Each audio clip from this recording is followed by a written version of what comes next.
नमस्कार दोस्तों, मैं अतुल सिंह। स्वागत है आपका इन्वेस्ट कर लो भाई चैनल में। एक छोटा यूट्यूब चैनल, एक पैशनेट शिक्षक और करोड़ों छात्रों का विश्वास। मैं बात कर रहा हूँ फिजिक्स वाला की, जिसका आईपीओ 10 सितंबर को आ रहा है 3,820 करोड़ का।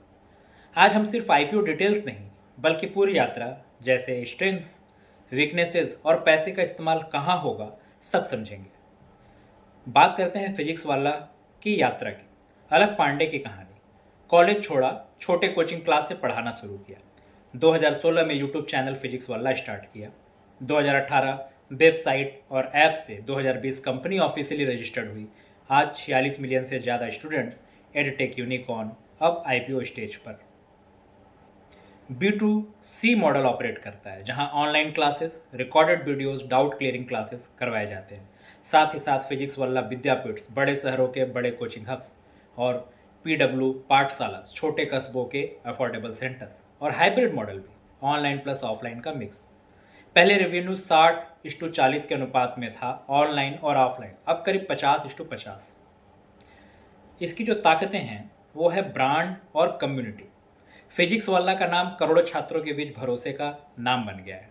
यूट्यूब चैनल फ्री फनल बनकर लाखों बच्चों को ऑफलाइन तक लाता है, जहां पर कंटेंट, उसके बाद फिर कम्युनिटी क्रिएट होती है और वहीं से कॉमर्स में बदलता है, यानी 3C मॉडल। बायजूस और अन्य कंपटीटर से फिजिक्स वाला के कोर्सेज काफ़ी सस्ते हैं, यानी लो कॉस्ट एडवांटेज भी है। मिडिल क्लास और लोअर इनकम परिवारों के लिए अट्रैक्टिव भी है। यही अफोर्डेबिलिटी फिजिक्स वाला को मास मार्केट में एज देती है। साथ ही साथ multi channel presence, pure online, pure offline और हाइब्रिड, तीनों मोर्चे पर मौजूद है। ऑफलाइन एक्सपेंशन ने रेवेन्यू का नया बेस भी तैयार किया है। डाइवर्सिफिकेशन ऑफ सब्जेक्ट्स भी है। शुरुआत सिर्फ जेई या NEET से हुई थी, लेकिन अब यूपीएससी, गेट, कैट, एसएससी तक पहुंच गए हैं। आई neuron, only IAS, xylem learning, इन सब का एक्विजिशन इसे और मजबूत फुटहोल्ड दे रहा है। और ऑर्गेनिक ग्रोथ और कम मार्केटिंग स्पेंड इंडस्ट्री में, जहां एडटेक कंपनी 20 से 30% रेवेन्यू मार्केटिंग पे खर्च करती हैं, फिजिक्स वाला सिर्फ 10% खर्च करता है। वर्ड ऑफ माउथ और कम्युनिटी ड्रिवन ग्रोथ के सहारे। निवेशक लेंस की अगर बात करें तो brand trust plus low cost plus omni channel plus subject diversification plus moderate marketing spend, एक मजबूत फाउंडेशन। स्ट्रेंथ तो है, कमजोरी भी जानते हैं। प्रॉफिटेबिलिटी का प्रेशर FY25 में दिखा। रेवेन्यू 2,887 करोड़, लेकिन net loss 243 crore. Teacher cost alone 55% of revenue था। ऑफलाइन सेंटर्स ओपनिंग कॉस्ट बहुत भारी, 2 से 3 साल बाद ब्रेक इवन पहुंचता है। दूसरी, टीचर एट्रिशन रेट। अच्छे टीचर्स ही प्रोडक्ट हैं। हर साल 25 से 35% टीचर्स छोड़ते हैं। 2023 में जेई नीट के 5 टीचर्स और 2024 में 11 गेट फैकल्टी कंपटीटर्स को ज्वाइन कर लिए, यानी फैकल्टी चर्न से स्टूडेंट्स भी छिटक सकते हैं। तीसरा, ऑफलाइन एक्सपेंशन का रिस्क। तेजी से ऑफलाइन एक्सपेंड करने से शॉर्ट टर्म लॉसेस बढ़ सकते हैं। हर नया सेंटर 2 से 3 साल तक कंपनी लेवल प्रॉफिटेबिलिटी पर बोझ डालता है। चौथा, कंपटीशन।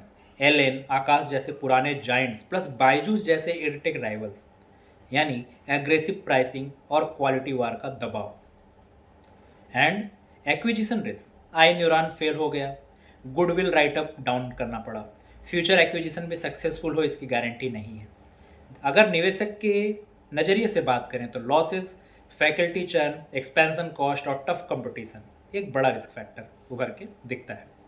आईपीओ 3,220 करोड़ का है, जिसमें फ्रेश इशू है 3,100 करोड़ का और ऑफर फॉर सेल है 720 करोड़ का।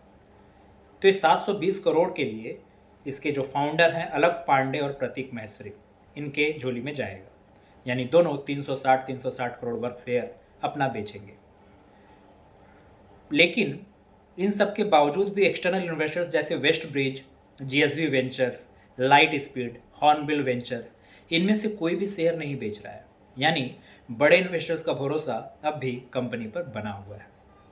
और आईपीओ प्रोसीड्स का इस्तेमाल ऑफलाइन एक्सपेंशन में करना है, खासकर साउथ इंडिया में जाइलम लर्निंग का नेटवर्क बढ़ाने के लिए, सर्वर कैपेसिटी और टेक इंफ्रा बढ़ाने के लिए। तीसरी, ब्रांड मार्केटिंग कैंपेन्स के लिए और वर्किंग कैपिटल और डे टू डे ऑपरेशंस के लिए। फाउंडर्स थोड़ी बुकिंग कर रहे हैं पैसे की, लेकिन एक्सटर्नल इन्वेस्टर्स अभी भी टिके हुए हैं, यानी फ्रेश मनी ग्रोथ में जाएगी ना कि डेट रीपेमेंट में।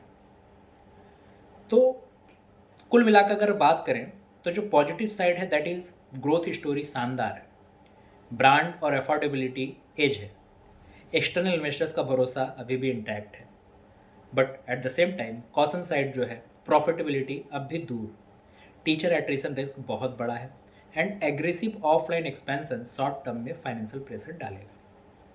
निवेशक को खुद तय करना है, क्या आप ग्रोथ स्टोरी पर लॉन्ग टर्म दाव लगाना चाहेंगे या अब तक वेट करेंगे जब तक प्रॉफिटेबिलिटी साफ ना दिखे। दोस्तों, फिजिक्स वाला आईपीओ की कहानी उतनी ही इंस्पायरिंग है जितनी कि कॉम्प्लेक्स। यूट्यूब चैनल से यूनिकॉर्न और अब आईपीओ तक यह रेयर जर्नी है, लेकिन आईपीओ निवेश हमेशा रिस्क के साथ आता है।